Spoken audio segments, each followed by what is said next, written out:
On this episode of Port Report, I'll be talking about Katamari Damacy and Katamari Reroll. Katamari Damacy was originally released in 2004 for the PlayStation 2. I remember hearing about it on XPlay back when they showed video game reviews on cable TV. I also called up a bunch of GameStops to try and find a copy. It was only $20, and still is on Amazon, but it was a bit hard to find at the time. Reroll was released this past December, and I picked it up on Switch for epic gamer toilet moments. The premise of the game is a bit strange. You play as the Prince of all Cosmos, and your dad, the King of all Cosmos, got super drunk and destroyed all the stars. To fix this problem, you must make new stars, but instead of doing something like nuclear fission, you take an extremely sticky ball, the titular Katamari, and collect random stuff lying around. Once it has enough stuff, a star is born. The control scheme was pretty innovative at the time. You use both analog sticks to move the Katamari. Moving both forward goes forward, both back goes back, and one forward, one back turns. You can also click down on both the sticks to quickly switch to the other side of the Katamari. There's a couple other controls that do looks, but I don't think anybody really uses them in-game. What makes this game great is the mental calculus you do every time you want to roll something up. If you're bigger, you can, but if you're not, you crash and you lose a bit of mass. The levels are also designed in a way where there's usually a bunch of the same item nearby, so you'll usually be rewarded when you're correct. The soundtrack is also fantastic and really eclectic. There's lounge singer jazz, electronic grooves, and even some rock. A lot of the tracks in future games will either reference or remix songs from earlier games, so by playing this one, you're getting in on the ground floor. Another great thing about the levels is that there's weird situations everywhere you look. You might see a ring of fish jumping over a bridge and there's a random swimmer in there, or there's a group of cats where one of them's been appointed the king.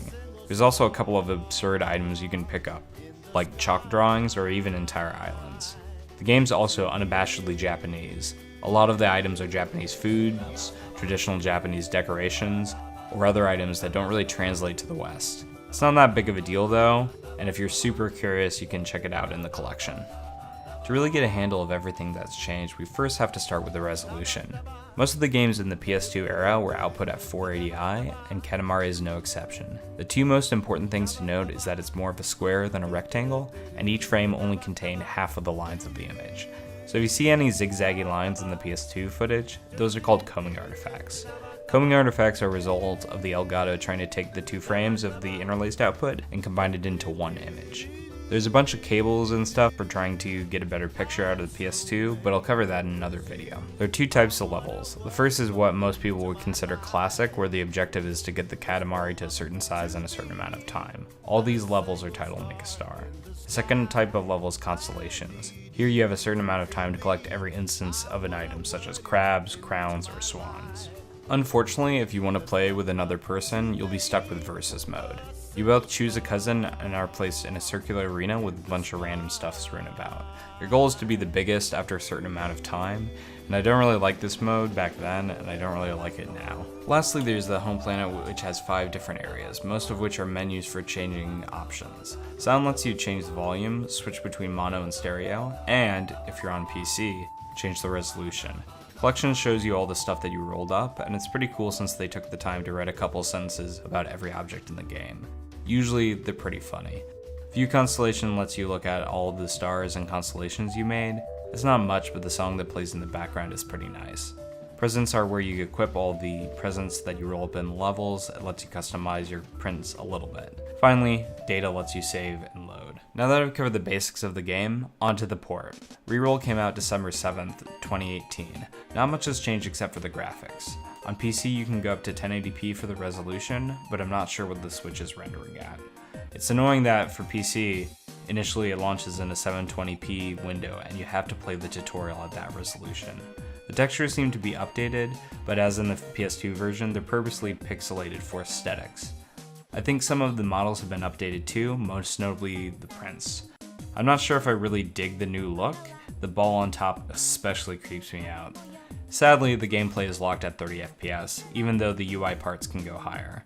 I would have liked to see it at 60 or even 144, but perhaps the physics calculations are tied to the frame rate. I don't know. Another strange choice is that the PC and Switch version only have the Japanese voice acting.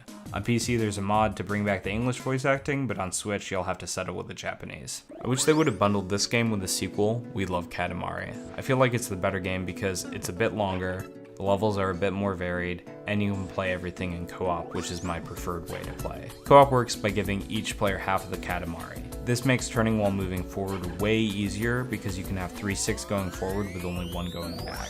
The downside is that if you want to do the quick turn, you have to press all 4 sticks down at the same time. Usually one player will start clicking until the other catches on.